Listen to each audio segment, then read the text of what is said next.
Sterling. I'm Rolf. And we're English teachers here at YZU. We're here to tell you about a very important English graduation requirement. 如果你听不懂我们的话，一定要看下面的字幕。All right, so very generally, all undergraduate students must meet this English graduation requirement before they graduate. What this consists of is achieving a certain score on any one of these 18 tests, and here on the screen you will see a full list of the 18 tests and the score on each test that you need. It's also worth mentioning that if you have taken any of these tests within the past year or two and you've achieved the required score, you can use that certificate to apply for your graduation requirement. Meeting your graduation requirement earns you 1 credit of your English requirement. Now, sounds pretty easy, but apparently it's not so, since every year between 30 and 40% of senior students fail to meet this graduation requirement. Now, what does it mean if you fail to meet this English graduation requirement? The first thing is that your graduation may be delayed or postponed. You may graduate later than you had initially planned to. In addition, you may end up paying an additional semester's tuition fee here at YZU if you do not meet these requirements within your 4 years. If you take any of these tests but you fail to meet the requirement, there may be other ways to meet your graduation requirement depending on the student and depending on the situation. Please take a look here at this website to read through the complete rules and requirements for your graduation requirement.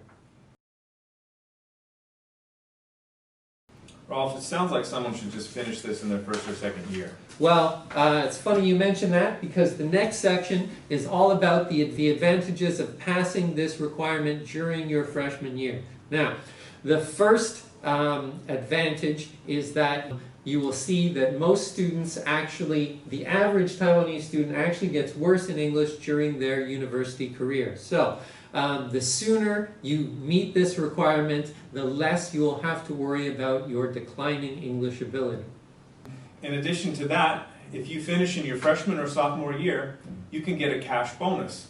It depends on the test and your score, but you might be making a nice $500 to $1,000. So let's get this out of the way now while our English is strong, right, Rolf? Good, exactly. In addition, if you pass this requirement in your freshman year, you will get 3 free credits. You will get 1 credit for meeting the graduation requirement, and if you fill out a course waiver form for the course FL 260 English Teaching, you will get an additional 2 English credits. So that's a total of 3 free credits. Great. In addition to that, a lot of my students, they're thinking about graduate school, they're thinking about international exchange programs, and they have to meet other English proficiency test requirements. So the sooner they get on their requirements, the earlier they're going to qualify. More importantly is just getting English ready for your future and how you're going to have to learn and use English in the future.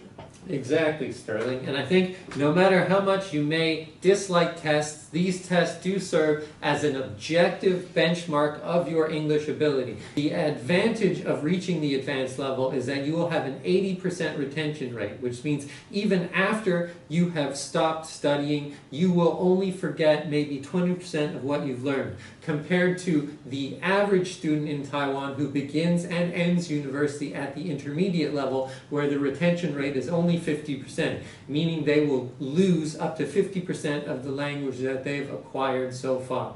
And I think that it is well within the ability of all Taiwanese students to reach this benchmark, to reach the advanced level of language ability in English, so that they will have this 80% retention rate.